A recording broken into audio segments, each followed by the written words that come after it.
नमस्कार दोस्तों, सर जी क्लासेस में आपका स्वागत है। तो हम लोग जनरल साइंस का पोर्शन कवर कर रहे थे आपके डीएफसीसीआईएल ऑपरेशन और बीडी एग्जामिनेशन के लिए। तो देखिए अभी तक जो है हमने आपका जो जनरल साइंस का पोर्शन है इसमें बायोलॉजी और फिजिक्स आपका हमने पूरा कंप्लीट करा दिया है। तो आज का जो पोर्शन है इसमें हम लोग केमिस्ट्री कवर करेंगे। और देखिए जो इम्पोर्टेंट टॉपिक्स रहेंगे इसके जो प्रीवियस ईयर में आपसे पूछे गए हुए और जो भी इम्पोर्टेंट टॉपिक्स है वो हम लोग जो है कवर करेंगे। तो हमारा जो है इसी तरीके से प्लान रहेगा कि जो इम्पोर्टेंट टॉपिक्स है उसको कवर करते चलेंगे और साथ में क्वेश्चन को भी डिस्कस करते चलेंगे। तो देखिए अभी तक जितने भी लेक्चर्स हो चुके हैं जनरल साइंस का, तो उसका जो है लिंक आपको मिल जाएगा डिस्क्रिप्शन बॉक्स में। हमने इसका अलग से प्लेलिस्ट भी बनाया हुआ है और इसके साथ में आपका और भी जितने भी आपके सब्जेक्ट है, जैसे कि आपका हिस्ट्री ऑफ इंडियन रेलवे का हो गया, और इसके साथ में आपका जो आपका उसका इकोनॉमिक्स मार्केटिंग का है, और बाकी जो सीआरएम का होंगे, तो इन सभी का लिंक आपको डिस्क्रिप्शन बॉक्स में आपको मिल जाएगा। तो आप लोग वहाँ जाकर प्रीवियस सारे वीडियो को आप लोग देख सकते हो। और पीडीएफ भी हमने प्रोवाइड आपको कर दिया है जनरल साइंस का, और इसके साथ में जो आपका हिस्ट्री ऑफ इंडियन रेलवे है उसका भी। बाकी पीडीएफ भी हम आपको प्रोवाइड कर देंगे यहाँ पर आपका, अभी जब हम कंप्लीट आपका हो जाएगा तो। और अगर आप लोग पूरा कॉम्प्रिहेंसिव वे में तैयारी करना चाहते हो DFC cell operation BD examination के लिए, तो आप लोग जो है मेरा कोर्स को ज्वाइन कर सकते हो, जिसमें कि हमने जो है इसमें आपका सारे सब्जेक्ट जितने भी आपके टॉपिक्स हैं नॉन टेक्निकल पार्ट के, मैथ और रीजनिंग को छोड़ के, तो उसके लिए हमने लॉन्च किया हुआ है, जिसमें कि आपका जनरल नॉलेज कवर किया जाएगा, general science, history of railway, economics marketing और कस्टमर रिलेशन का। तो ये जो है आपको केवल ओनली 199 रुपीज़ में ये अवेलेबल है। तो इसके लिए जो है आप लोग हमारा ऐप डाउनलोड कर लो, सर जी क्लासेस के नाम से है। तो इसका लिंक हम आपको डिस्क्रिप्शन बॉक्स में प्रोवाइड कर देंगे। और देखिए जब आप लोग ऐप को डाउनलोड करोगे, रजिस्ट्रेशन जब कर लोगे, तो इसके बाद जो है आपको यहाँ पे स्टोर सेक्शन में जाना है। और स्टोर सेक्शन में जाने के बाद आपको जो यहाँ पे डीएफसीसीआईएल का जो कोर्स हमने लॉन्च किया था इसमें दिख जाएगा, आप लोग इसको बाई कर लेना। इसके बाद फिर आप लोग कंटेंट में जाना, तो यहाँ पे आपको जो है सारा फोल्डर आपको मिल जाएंगे जितने भी टॉपिक्स हमने पढ़ाए हुए हैं। तो जो लोग भी पूरे कम्प्रिहेंसिव वे में और बिना कोई ऐड के अगर तैयारी करना चाहते हैं, तो आप लोग इसको ज्वाइन कर सकते हो, लिंक डिस्क्रिप्शन बॉक्स में इसका दिया हुआ है। तो प्रीवियस क्लास में हमने देखिए एसिड बेस और साल्ट के बारे में स्टडी किया था। तो आज का जो क्लास है इसमें हम लोग कवर करेंगे पीरियोडिक क्लासिफिकेशन ऑफ एलिमेंट्स के बारे में। तो देखिए जो एलिमेंट्स आपने जितने भी स्टडी किया हुआ है, जो भी एलिमेंट्स आपके रहते हैं, hydrogen, helium, lithium, beryllium, boron या सोडियम, कोई भी आपके हो गए, तो इनको देखिए पीरियोडिक टेबल में जो है इनको एक तरीके से अरेंजमेंट किया गया हुआ है। तो इनको जो है क्लासिफिकेशन किया गया हुआ है, तो उनके कुछ कैरेक्टरिस्टिक होते हैं, जैसे कि जो एलिमेंट जो क्लास जो इनको रखा गया है, अरेंजमेंट जो किया गया है, इनके क्लासिफिकेशन जो किया गया हुआ है, तो ये एटॉमिक नंबर के बेसिस पे है। तो ये जो है किस तरीके से किया गया हुआ है और इसके पीछे कितना डिस्कवरी किया गया था, तो ये सारा कुछ है इसमें आपको यहाँ पे देखना है। और इसके बाद फिर हम लोग देखेंगे कि पीरियोडिक टेबल में वो ट्रेंड्स जो है वो क्या होते हैं, जैसे मेटेलिक कैरेक्टर, और इसके बाद फिर आपका इलेक्ट्रोनेगेटिविटी जो प्रॉपर्टी है वो इंक्रीमेंट होगा कि डिक्रीमेंट होगा आपका अप साइड मूव करने पे या फिर लेफ्ट टू राइट मूव करने पे। तो यही सारा कुछ है इस चैप्टर के अंदर में पढ़ा जाता है और ये इंपॉर्टेंट भी है आपका। तो देखिए जो अरेंजमेंट रहता है यहाँ पे, जो एलिमेंट जो रहते हैं आपके, एक उनका इस तरीके से अरेंजमेंट किया गया हुआ है कि अगर वो सेम प्रॉपर्टी के होंगे तो वो जो है रीअपियर होते हैं बराबर, मतलब कि एक अगर पीरियड में है तो एक ही आपको जो है उसी में उसी टाइप के एलिमेंट आपको मिलेंगे। अगर जैसे ग्रुप में इनका, जैसे ग्रुप आपका रहता है ऊपर से नीचे अगर जाते हैं हम लोग, तो इनको ग्रुप बोलते हैं हम लोग, यानी कि ये जो है आपको कॉलम में रहते हैं, तो इसमें एक ही प्रॉपर्टी के एलिमेंट आपको जो है देखने को मिलेंगे। तो इनका जो प्रॉपर्टी जो होता है ना, तो वो रीअपियर होती है एक रेगुलर इंटरवल पे। तो इस तरीके से यहाँ पे जो क्लासिफिकेशन किया गया हुआ एलिमेंट का, तो इनका जो है फंडामेंटल प्रॉपर्टीज के बेसिस पे की गई है। तो इसी को बोलते हैं हम लोग पीरियोडिक क्लासिफिकेशन या पीरियोडिक अरेंजमेंट एलिमेंट्स का। तो इस तरीके से बहुत सारे एलिमेंट हैं आपके। अब जैसे पहले एलिमेंट बहुत सारे थे, लेकिन डिस्कवरी जैसे जैसे उनका होता गया, तो उनको देखिए अलग अलग करके स्टडी करना ये बहुत ज़्यादा मुश्किल होती थी। तो इसीलिए साइंटिस्ट ने जो है अपना अपना थ्योरी देना स्टार्ट किया, या फिर उन्होंने जो है इसके ऊपर में अपना डिस्कवरी करना शुरू किया कि हम एलिमेंट को किस तरीके से अरेंजमेंट करें ताकि हमें इसके बारे में स्टडी करना जो है काफ़ी आसानी हो जाए। तो ऐसे अलग अलग स्टडी करना पहले डिफ़िकल्ट होता था और उनको महसूस भी हुआ कि डिफ़िकल्ट है, तो इसीलिए इन्होंने जो है बहुत सारा स्टडी किया, डिस्कवरी किया, और इसके साथ में उनको अरेंजमेंट करने के लिए बहुत सारा प्रयास इन्होंने किया। और फाइनल जब देखा तो देखे कि जो है एलिमेंट जो है, तो वो अपना एक पीरियोडिसिटी को वो फॉलो कर रहे हैं, मतलब कि जो एलिमेंट जो सेम प्रॉपर्टीज के हैं तो वो रीअपियर हो रहे हैं। तो इस तरीके से देखिए बहुत सारे जो साइंटिस्ट थे उन्होंने अपना अपना थ्योरी दिया था जो कि अरेंजमेंट करने के लिए जो इतने भी एलिमेंट्स है आपके, तो इनका जो क्लासिफिकेशन है, तो इसमें से देखिए मेनली जो एग्जाम में आपसे पूछा जाता है जो कि एलिमेंट्स का क्लासिफिकेशन किया गया हुआ है इनका, तो इनका देखिए जो डिस्कवरी है जो कि लॉ दिया गया है इनके द्वारा, तो इसमें आपका मेन जो है पहला आपका है डोबेरेनर ट्रायड है, फिर इसके बाद दूसरा आपके है न्यूलैंड्स लॉ ऑफ ऑक्टेव्स, फिर तीसरा आपका है मेंडलिव्स क्लासिफिकेशन ऑफ एलिमेंट, और चौथा आपका है मॉडर्न पीरियोडिक टेबल जो कि ये नील्स बोर के द्वारा प्रिपेयर किया गया था। तो इन सभी ने जो है एलिमेंट्स को अपना क्लासिफिकेशन किया, जो कि उनके एक पीरियोडिक जो होते थे, मतलब जो एलिमेंट जो रिपीट करते थे अपना प्रॉपर्टीज़ को, तो उनको देखिए एक तरीके से कैटेगराइज किया इन्होंने। तो डोबेरेनर ट्राइड्स का जो देखिए इनका सिद्धांत था कि इन्होंने देखिए जो एलिमेंट्स को एक ऐसे तरीके से अरेंजमेंट किया कि जो ट्राइड जो ग्रुप फॉर्म करते थे तो वो सिमिलर कैरेक्टरिस्टिक होते थे। तो हमको देखिए यहाँ पे इनका थ्योरी में ज़्यादा डिटेल में पढ़ने की ज़रूरत है नहीं, क्योंकि इनसे क्वेश्चन आपका आता नहीं है एग्जाम में। तो मेनली यहाँ पे क्वेश्चन आपका आता है मॉडर्न पीरियोडिक टेबल से, तो बस आप लोग ये बस ये देख लो यहाँ पे कि जो डिस्कवरी जो साइंटिस्ट जिन्होंने अपना दिया था, तो वो कौन कौन से दिए थे। जैसे डोबेरेनर का ट्राइड बेसिस पे था इनका, और न्यूलैंड्स का जो है इनका लॉ ऑफ ऑक्टेव्स के बेसिस पे था, यानी कि इन्होंने जो है 8 एलिमेंट्स को अरेंजमेंट किया था और पीरियोडिसिटी उनमें देखने को मिलती थी, लेकिन इसमें भी डिफेक्ट्स हुए। तो इसके अलावा जब और भी कुछ कमियां देखने को मिला, तो इसके बाद जो है फिर नए साइंटिस्ट आए तो उन्होंने जो है इसको ओवरकम किया। तो फिर इसके बाद देखिए जो सबसे ज़्यादा फेमस रहे थे तो वो थे मेंडलिव्स का, जो पीरियोडिक टेबल इन्होंने क्लासिफिकेशन किया हुआ था एलिमेंट्स का। तो ये जो है इन्होंने किया हुआ था आपका दैट इज मास नंबर के बेसिस पे, जिससे कि थोड़ा सा डिफिकल्टी फेस करने को मिला था बाकी जो और साइंटिस्ट जो हुए थे बाद में। तो इन्होंने देखिए फिर और उस पर उन्होंने जो इम्प्रूवमेंट किया और उसके ऊपर में मॉडिफिकेशन किया। तो जो न्यू जो मॉडर्न पीरियोडिक टेबल है आपका, जो मतलब जो आजकल का जो पढ़ा जाता है, तो वो है आपका मॉडर्न पीरियोडिक टेबल, जो कि ये नील्स बोर के द्वारा मेरे लिए प्रिपेयर किया गया। और जो मॉडर्न पीरियोडिक टेबल आपका है, तो ये एटॉमिक नंबर के बेसिस पे है, यानी कि जो एलिमेंट जो अरेंजमेंट किया गया है आपका डिफरेंट डिफरेंट जो ग्रुप्स, या फिर जो आप देखते होंगे कि जो आपका ग्रुप्स या जो कॉलम रहते ग्रुप्स, या फिर जो इसमें पीरियड जो रहते हैं, तो उन सब का एटॉमिक नंबर के बेसिस पे किया गया हुआ अरेंजमेंट। तो आपको जो एक सीक्वेंस में मिलेगा एटॉमिक नंबर का इंक्रीमेंट में, या फिर जो है सेम एलिमेंट जो सेम प्रॉपर्टी के होते हैं तब वो एक ही ग्रुप में आपको देखने को मिलेंगे। तो इस तरीके से एलिमेंट का क्लासिफिकेशन किया गया on the basis of atomic number, जो कि आपका मॉडर्न पीरियोडिक टेबल है। तो जो मॉडर्न पीरियोडिक टेबल आपका है, या फिर जो पीरियोडिक जो ऑर्गेनाइजेशन जो किए गए हैं आपके पीरियोडिक टेबल के अंदर में, तो एलिमेंट्स को देखिए इनको डिफाइन किया गया है वर्टिकल ग्रुप में और साथ में हॉरिजॉन्टल पीरियड में। तो हॉरिजॉन्टल लाइन आप जो देख रहे हैं यहाँ पे, तो ये जो है सब होते हैं आपके, इनको बोला जाता है पीरियड। और जो आपका वर्टिकल जो है कॉलम है इसके अंदर में, तो उनको बोला जाता है ग्रुप। तो इस तरीके से टोटल 18 ग्रुप है और टोटल 7 पीरियड्स है। तो इसमें से मेनली आपको जो याद रखने वाला जो चीज़ है आपका, तो वो है मॉडर्न पीरियोडिक टेबल से रिलेटेड जो क्वेश्चन आपके आते हैं, तो वो चीज़ हम लोग यहाँ पे डिस्कस करेंगे। तो देखिए जो मॉडर्न पीरियोडिक टेबल है, ये नील्स बोर के द्वारा ये डिफाइन किया गया था ये।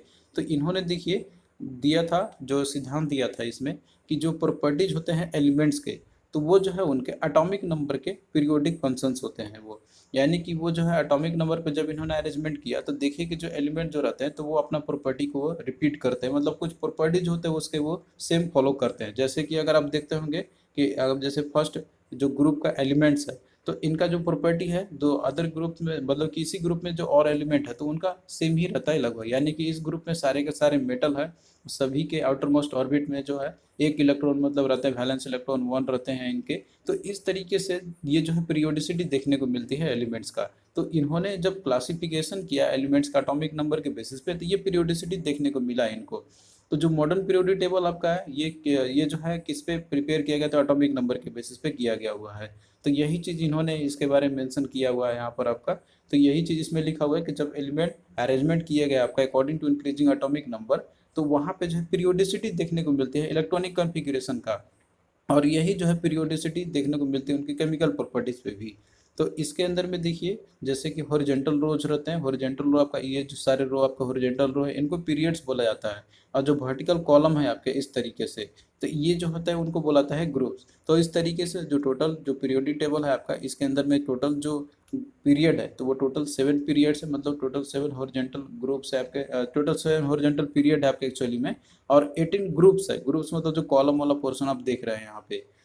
तो यहाँ पे आप देख सकते हो जैसे पीरियड का और ग्रुप के कुछ कैरेक्टरिस्टिक्स आपके होते हैं, कि जैसे ये पीरियड या फिर ये ग्रुप्स के जो एलिमेंट्स है आपके, तीन को क्या बोला जाता है पर्टिकुलरली, या फिर कितने इसके अंदर में जो है एलिमेंट्स होते हैं। तो देखिए अगर आप लोग जैसे बात करते हैं हम लोग पीरियड्स का, तो जो फर्स्ट पीरियड है तो फर्स्ट पीरियड के अंदर में इसमें केवल 2 ही एलिमेंट्स है, एक आपका हाइड्रोजन, दूसरा है हीलियम है। और वहीं पे जो सेकेंड पीरियड है तो इसके अंदर में 8 एलिमेंट्स है, और थर्ड पीरियड में भी 8 एलिमेंट्स है, फोर्थ पीरियड में 18 एलिमेंट्स है, फिफ्थ पीरियड में भी 18 एलिमेंट्स है, और सिक्स पीरियड में 32 एलिमेंट्स है, और जो रिमेनिंग रह गए हैं तो वो सेवन्थ पीरियड में है एलिमेंट। तो यहाँ पे आप लोग काउंट करके भी देख सकते हो, ये सबका ये फर्स्ट सेकेंड थर्ड फोर्थ हो गया, तो इसमें कितना था आप लोग काउंट करके भी सबको देख सकते हो यहाँ पे। तो आप जो है इसको अभी याद रख सकते हैं सीक्वेंस में कि 2 8 8 18 18 32। तो एक सीक्वेंस आप लोग याद रख सकते हो इस तरीके से कि फर्स्ट पीरियड में कितना होगा तो 2, सेकेंड पीरियड में कितना होगा आपका तो 8 होगा, थर्ड में भी 8 होगा, और फोर्थ में आपका 18 होगा, और इसके बाद फिफ्थ में भी 18, और फिर सिक्स में जो है आपका 32 एलिमेंट, और रेस्ट जो है वो सेवन्थ पीरियड के अंदर में है। और वहीं पे ग्रुप की देखिए बात करते हैं तो देखिए ग्रुप जो है आपका तो इसमें आप देखिए जो कॉलम जो है आपका इस तरीके से अरेंजमेंट किया गया है, तो इनको ग्रुप बोला जाता है। तो इसमें जितने भी एलिमेंट्स है आपके, तो इनमें से कुछ खास होते हैं, जैसे कि आपका 3 से लेके जो 12 ग्रुप के जो एलिमेंट है, तो इनको जो है ट्रांजिशन एलिमेंट बोला जाता है। तो ये आपसे क्वेश्चन में पूछा जाता है कि कितने से कितने जो ग्रुप के एलिमेंट है तो उनको ट्रांजिशन एलिमेंट बोला जाता है, तो है आपका 3 to 12। और जो 57 से लेकर 71 एटॉमिक नंबर के बीच पे जो एलिमेंट है आपके, तो इनको देखिए लेंथेनाइट एलिमेंट बोला जाता है। और 89 से लेकर जो 103 तक के बीच में जो एटॉमिक नंबर के जो एलिमेंट है, तो उनको एक्टिनाइट एलिमेंट्स बोला जाता है। और पीरियोडिक टेबल के अंदर में आप लेफ्ट साइड में अगर आप देखते होंगे तो मोस्टली देखिए मेटल जो है आपका लेफ्ट साइड में है, और राइट साइड में इस मोस्टली अब इधर हम बात करते हैं आपका, तो राइट साइड में आपका इधर में ये नॉन मेटल है। तो यहाँ पे देखिए आप इसको और अच्छे से देख सकते हो पीरियोडिक टेबल को। तो इसमें से मेनली देखिए क्वेश्चन आपका कुछ इस तरीके से पूछा जाता है यहाँ पे, कि जैसे कि कुछ इसमें अल्कली मेटल्स आपके होते हैं, कुछ अल्कलाइन अर्थ मेटल्स आपके होते हैं, और इसमें जो है कुछ आपके नोबल गैस होते हैं, और कुछ रेयर अर्थ मेटल्स होते हैं। या फिर इसके अंदर में आपका और भी पूछा था कि इनर्ट गैस कौन कौन सा है इसके अंदर में। तो देखिए जो 18th ग्रुप का एलिमेंट है आपका, इसके अंदर में जैसे हीलियम, नियन, आर्गन, क्रिप्टन, जेनन और रेडन, तो ये जो है इनर्ट गैस इनको बोला जाता है, या फिर इनको नोबल गैस भी बोला जाता है, क्योंकि ये जो है स्टेबल होते हैं, और ये जो है कभी भी ये बॉन्डिंग में पार्टिसिपेट ये नहीं करते, क्योंकि इनका जो आउटर मोस्ट जो ऑर्बिट रहता है तो वो ऑलमोस्ट फील्ड रहता है, तो ये जो है पार्टिसिपेट नहीं करते हैं। तो ये कौन कौन से हैं, तो आप लोग ये वाला जो आपका दिया हुआ है कॉलम 18th जो ग्रुप है आपका, आप लोग इसको याद कर लेना यहाँ पे। और अल्कली मेटल्स भी कुछ आपके होते हैं, तो देखिए अल्कली मेटल्स के अंदर में आपका इसके अंदर में आता है lithium, sodium, potassium, rubidium, caesium और फ्रेंसियम। तो ये जो है आपके अल्कली मेटल्स होते हैं, और इनके जो आउटर मोस्ट ऑर्बिट होते हैं तो उनमें केवल एक वैलेंस इलेक्ट्रॉन होते हैं इनके अंदर में। और इसके बाद देखिए जो अल्कलाइन अर्थ मेटल्स भी कुछ आपके होते हैं, तो जो आपका सेकेंड ग्रुप के एलिमेंट है आपके, जैसे बेरिलियम, मैग्नीशियम, कैल्शियम, स्ट्रोंशियम, तो ये जो है आपके जो आपके हैं ये अल्कलाइन अर्थ मेटल्स है। तो ये कुछ आपसे क्वेश्चन में इसमें पूछा जाता है आपका। और इसके बाद एक आपका आता है इसमें हैलोजन ग्रुप का। तो देखिए जो हैलोजन ग्रुप एलिमेंट जो है आपके, तो जो 17th ग्रुप के जो एलिमेंट है आपके, जैसे फ्लोरीन, क्लोरीन, ब्रोमीन, आयोडीन और एस्टेटिन, तो ये जो है आपके हैलोजन ग्रुप इनको बोला जाता है। और ये सबसे मोस्ट इलेक्ट्रोनेगेटिव एलिमेंट होते हैं ये, मतलब कि ये इनके आउटर मोस्ट ऑर्बिट में जो है 7 इलेक्ट्रॉन्स होते हैं ये। तो देखिए पीरियोडिक टेबल को अगर आपने अच्छे से समझा होगा, और तो उसके बेसिस पे कुछ क्वेश्चन आपसे पूछे जाते हैं, जैसे कि एटॉमिक नंबर, या फिर जो है आपका और भी क्वेश्चन आपका रहता है कि इलेक्ट्रोनेगेटिविटी सीरीज, या फिर जो है आपका मेटेलिक कैरेक्टर हो गया, आयोनाइजेशन पोटेंशियल एनर्जी हो गया, एटॉमिक रेडियस हो गया। तो जब हम लोग पीरियड के क्रॉस मूव करते हैं तो वो इंक्रीज करेगा, डिक्रीज करेगा, तो इस तरीके से क्वेश्चन आपके पूछे जाते हैं। तो यहाँ पे जो है हम लोग केवल देखेंगे ये जो इंपॉर्टेंट पार्ट्स है इसके, वही हम लोग केवल देखेंगे। यहाँ पे डिटेल में डिस्कस करेंगे नहीं यहाँ पे, क्योंकि एग्जाम पॉइंट ऑफ व्यू सबको समझना है। तो सबसे पहले देखिए पीरियड की बात करते हैं, कि जैसे कि पीरियड के क्रॉस यानी कि लेफ्ट टू राइट अगर मूवमेंट करते हैं पीरियोडिक टेबल के अंदर में, तो उसमें जो है चेंजेस क्या आते हैं, तो वो सारा कुछ यहाँ पे आपका डेटा दिया हुआ है। तो सबसे पहले देखिए बात करते हैं मेटेलिक कैरेक्टर की।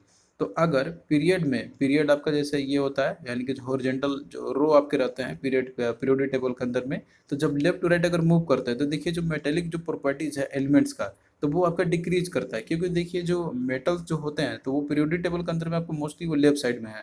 तो जब लेफ्ट से राइट अगर जाते हैं हम लोग, तो राइट साइड देखिए क्या होता है, नॉन मेटल होते हैं। तो जाहिर सी बात है कि जो मेटेलिक प्रॉपर्टीज है आपका एलिमेंट्स का, तो वो डिक्रीज करेगा अगर हम लोग लेफ्ट टू राइट अगर जाते हैं पीरियोडिक टेबल मूवमेंट करते हैं तो। और वहीं पे जो नॉन मेटेलिक कैरेक्टर आपका है तो वो इंक्रीज करेगा, क्योंकि नॉन मेटल आपका देखिए राइट साइड में है। फिर अगला देखिए कि पीरियड की यदि हम बात करते हैं कि जो वैलेंसी जो होती है एलिमेंट्स का आपका, तो वो जो है पहले इंक्रीज करता है आपका 1 to 4, और इसके बाद फिर डिमिनिश हो जाता है, यानी कि घटने लगेगा, और जो है जीरो फाइनली हो जाएगा। यानी कि अगर हम लोग फर्स्ट जैसे कोई भी मान लीजिए हम लोग पीरियड लेते हैं, पीरियड से यहाँ पे आप जाते हैं, देखते हैं कोई भी आप उसमें तो आपका पहले इंक्रीज करेगा 1 to 4, फिर उसके बाद डिक्रीज करना शुरू कर जाएगा और लास्ट में आपका जीरो हो जाएगा। जीरो वो होते हैं जो हैलोजन जो इनर्ट गैस आपके हैं, तो उनका जो वैलेंसी होती है तो वो जीरो आपकी होती है। क्योंकि देखिए वैलेंसी को डेफिनेशन हम लोग देते हैं कि इट इज़ कंबाइनिंग पावर जो एलिमेंट की होती है, जो कैपेसिटी होती है, तो कंबाइन वो वही करते हैं जिनका आउटर मोस्ट ऑर्बिट में जो इलेक्ट्रॉन मतलब कि जो रहते हैं कोई फ्री होते हैं, जो वो शेयर कर सकते हैं या फिर वो ट्रांसफ़र कर सकते हैं अपना, या शेयरिंग करते हैं अपना वो। तो ऐसे एलिमेंट जिनका ऑलरेडी फील्ड रहता है, यानी कि वो जो है स्टेबल रहते हैं, तो उनका वैलेंसी जीरो होगा। और इसके बाद देखिए हम बात करते हैं आपका वैलेंस इलेक्ट्रॉन का। तो पीरियड में अगर मूवमेंट करते हैं हम लोग लेफ्ट टू राइट में, तो जो वैलेंस इलेक्ट्रॉन आपका रहता है तो वो इंक्रीज करेगा लेफ्ट टू राइट मूवमेंट करने से 1 से 8 तक का। फिर अगला देखिए यहाँ पे आपका दिया हुआ है इलेक्ट्रॉन एफिनिटी के बारे में। तो देखिए जब भी पीरियड के क्रॉस मूव किया जाता है, यानी कि लेफ्ट टू राइट जब मूव करते हैं हम लोग, तो जो इलेक्ट्रॉन जो एफिनिटी होती है ना, तो ये इंक्रीज करता है लेफ्ट टू राइट मूवमेंट करने से। फिर इसके बाद देखिए आपका इलेक्ट्रोनेगेटिविटी कैरेक्टर है इसका। तो जब हम लोग मूव करते हैं पीरियड के क्रॉस में लेफ्ट टू राइट, तो जो इलेक्ट्रोनेगेटिविटी जो कैरेक्टरिस्टिक जो होती है एलिमेंट्स का, तो वो इंक्रीज करेगा। क्योंकि देखिए इलेक्ट्रोनेगेटिविटी इंक्रीमेंट इसलिए करता है क्योंकि नॉन मेटल आपके जो है राइट साइड में है और इधर मेटेलिक कैरेक्टर होते हैं। तो जब मूव करेंगे हम लोग लेफ्ट टू राइट, तो जाहिर सी बात है कि इलेक्ट्रोनेगेटिविटी जो है एलिमेंट का वो आपका इंक्रीज करेगा। फिर अगला देखिए आपका आयोनाइजेशन पोटेंशियल है। तो आयोनाइजेशन पोटेंशियल की जो वैल्यू जो होती है, तो ये भी आपका इंक्रीज करता है लेफ्ट टू राइट मूवमेंट करने से। और देखिए इसका डिटेल में अगर आप लोग जानना चाहते हैं कि ये क्यों होता है, तो ये चीज़ हमने ऑलरेडी आपको पढ़ाया हुआ है। अगर आप लोग देखोगे लेक्चर्स इसका केमिस्ट्री का जो हमने पढ़ा हुआ है एसएससी जेईई के लिए, तो उसमें आपको ये पूरा क्लियर हो जाएगा। तो इसमें हम लोग डेप्थ में यहाँ पे कवर नहीं करेंगे क्योंकि टाइम भी कम है आपका। और इसके बाद देखिए बात करते हैं एटॉमिक रेडियस का। तो देखिए जो साइज जो होता है एटॉमिक रेडियस का एलिमेंट्स के, तो वो डिक्रीज करता है लेफ्ट टू राइट अगर हम लोग मूवमेंट करते हैं पीरियड के क्रॉस में। तो यहाँ पे आपने देख लिया जैसे पीरियड के क्रॉस जब मूवमेंट करते हैं हम लोग तो उसमें क्या चेंजेस आते हैं। अब यहाँ पे हम लोग देखेंगे ग्रुप में। ग्रुप जैसे कि आपका टॉप टू बॉटम मूव करते हैं हम लोग ग्रुप में, तो उसमें क्या ट्रेंड्स आएगा, क्या चेंजेस आएगा, वो उसके बारे में देखेंगे। तो सबसे पहले देखिए मेटेलिक कैरेक्टर की हम बात करते हैं। तो जो मेटेलिक प्रॉपर्टीज है, अगर ग्रुप में मूवमेंट करते हैं हम लोग, यानी कि टॉप टू बॉटम अगर मूवमेंट करते हैं, तो देखिए जो मेटेलिक प्रॉपर्टी होती है एलिमेंट्स की, तो वो इंक्रीज करता है आपका from top to bottom movement across group में। क्योंकि देखिए जो मेटेलिक कैरेक्टर आपका है, मतलब कि नीचे से ऊपर, टॉप से बॉटम अगर हम लोग जाते हैं, तो जो मेटल जो होते हैं तो नीचे और आपको ज़्यादा मेटेलिक कैरेक्टर वाले या एलिमेंट आपको मिलेंगे।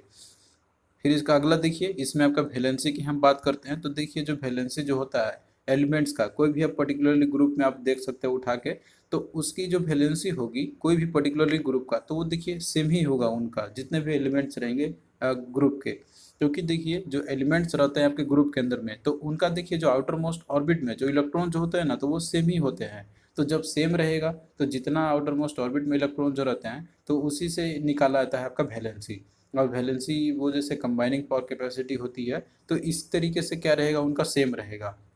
और इसके बाद वैलेंस इलेक्ट्रॉन की भी देखिए बात करते हैं। तो जितने भी इलेक्ट्रॉन्स मतलब जितने भी एलिमेंट जो होते हैं, तो उनके जो आउटर मोस्ट ऑर्बिट में जो इलेक्ट्रॉन जो रहते हैं ना, तो उसको बोलते हैं हम लोग वैलेंस इलेक्ट्रॉन। तो ये भी सेम ही रहता है आपका, जितने भी एलिमेंट्स आपके रखे गए हैं ग्रुप के अंदर, मतलब एक ग्रुप का अगर आप उठाते हो तो उसके वैलेंस इलेक्ट्रॉन आप देखिएगा सभी का, तो वो उसके सेम ही रहेंगे। जैसे फर्स्ट ग्रुप का अगर आप एलिमेंट उठा लीजिए, तो उसमें आपको जितने भी एलिमेंट्स आपको मिलेंगे, कि उसमें जितने भी एलिमेंट्स आपका है, तो उसके आउटर मोस्ट ऑर्बिट में आपको केवल एक ही इलेक्ट्रॉन देखने को मिलेंगे, यानी कि वैलेंस इलेक्ट्रॉन। फिर इसके बाद देखिए बात करते हैं वैल्यू ऑफ इलेक्ट्रॉन एफिनिटी का। तो जो इलेक्ट्रॉन एफिनिटी है, तो इसका देखिए वैल्यू जो होता है एलिमेंट्स का, तो वो डिक्रीज करता है आपको टॉप टू बॉटम मूवमेंट करने पे। और इसके बाद आपका इलेक्ट्रोनेगेटिविटी की बात करते हैं। तो देखिए जो इलेक्ट्रोनेगेटिविटी जो प्रॉपर्टी है एलिमेंट्स की, तो वो डिक्रीज करेगा टॉप टू बॉटम मूवमेंट करने पे। क्योंकि देखिए मेटेलिक प्रॉपर्टी आपका इंक्रीज करता है टॉप टू बॉटम मूवमेंट करने से, तो जाहिर सी बात है कि इलेक्ट्रोनेगेटिविटी जो प्रॉपर्टी होगा, तो वो डिक्रीज ही करेगा। और इसके बाद देखिए आपका दिया हुआ है एक साइज ऑफ एटॉमिक रेडियस। तो जो एटॉमिक रेडियस आपका होता है, तो उसका साइज जो है एलिमेंट्स का, वो इंक्रीज करता है आपको टॉप टू बॉटम मूवमेंट करने पे। और यही चीज़ आपने देखा था कि जैसे अगर हम लोग मूव करते हैं पीरियड के अंदर में, तो जो साइज रहता है एटॉमिक रेडियस का एलिमेंट्स का, तो वो डिक्रीज करता है। लेकिन यहाँ पे आपका क्या है, ग्रुप में वो इंक्रीज करेगा। अब देखिए प्रीवियस ईयर में कुछ क्वेश्चन आपके पूछे गए थे इन्हीं टॉपिक से रिलेटेड, तो इनको भी हम लोग यहाँ पे डिस्कस कर लेते हैं। तो यहाँ देखिए क्वेश्चन है आपका, कि dash is the most electropositive and dash is the most electronegative element of the third period of the modern periodic table. तो इसमें देखिए इन्होंने बोला हुआ है कि जो थर्ड पीरियड जो है मॉडर्न पीरियोडिक टेबल का, तो उसके एलिमेंट के बारे में इन्होंने बोला हुआ है। तो उसमें सबसे मोस्ट इलेक्ट्रोपॉजिटिव और सबसे मोस्ट इलेक्ट्रोनेगेटिविटी कौन सा है। तो इसमें देखिए ऑप्शन में दिया आपका sodium, potassium, magnesium, aluminium, sodium और क्लोरीन, और एल्यूमिनियम और क्लोरीन। तो देखिए अगर आपने इसके बारे में थोड़ा सा पढ़ा होगा, जितने भी मेटल्स हैं या फिर जो नॉन मेटल्स या फिर जो एलिमेंट्स हैं उनके बारे में आपने अगर स्टडी किया होगा, तो इलेक्ट्रोपॉजिटिव एलिमेंट वो होते हैं जो मेटेलिक प्रॉपर्टी शो करते हैं, यानी कि जो मेटल एलिमेंट जो होते हैं तो वो इलेक्ट्रोपॉजिटिव होते हैं नेचर के, और इलेक्ट्रोनेगेटिव होते हैं आपके एलिमेंट वो होते हैं जो नॉन मेटल होते हैं। तो इस तरीके से यहाँ पे अगर आप देखिए इस ऑप्शन में अगर आप भी जाते हो यहाँ पे, तो सोडियम और पोटासियम और मैग्नीशियम और एल्यूमिनियम, तो इन सभी में आप देखते होंगे कि जो अगर इनका आउटर मोस्ट ऑर्बिट के इलेक्ट्रॉन की हम बात करते हैं, तो इसमें देखिए क्लोरीन है आपका, यहाँ पे सोडियम है। तो सोडियम का अगर आप इलेक्ट्रॉनिक कॉन्फ़िगरेशन करोगे तो इसका होता है 281 और क्लोरीन का आपका होता है 17 एटॉमिक नंबर, तो इसका कॉन्फ़िगरेशन आपका हो जाएगा 287। तो जिसके भी आउटर मोस्ट ऑर्बिट में 1 रहता है तो वो सबसे मतलब कि क्या होगा, वो हाईली वो इलेक्ट्रोपॉजिटिव एलिमेंट होगा, और जिसका 7 होगा तो वो हाईली इलेक्ट्रोनेगेटिव एलिमेंट आपका होगा। तो क्लोरीन आपका यहाँ पे दिया हुआ है, तो ये जो है आपका मोस्ट इलेक्ट्रोनेगेटिव एलिमेंट है, और सोडियम आपका इसका 11 होता है, तो 281 अगर आप लिखते हैं एक ये इलेक्ट्रॉन इसका मतलब है आउटर मोस्ट ऑर्बिट में, तो ये आपका हाईली जो है इलेक्ट्रोपॉजिटिव है। तो इस तरीके से ऑप्शन सी आपका यहाँ पे करेक्ट हो जाएगा। फिर अगला देखिए दिया हुआ है कि the modern periodic table is based on which of the following properties of the element. तो जो मॉडर्न पीरियोडिक टेबल आपका है, तो ये जो है कौन से प्रॉपर्टीज ऑफ एलिमेंट के बेसिस पे रखा गया हुआ है, तो ये जो है आपका एटॉमिक नंबर के बेसिस पे रखा हुआ है। तो ऑप्शन 4 इसका राइट आंसर हो जाएगा।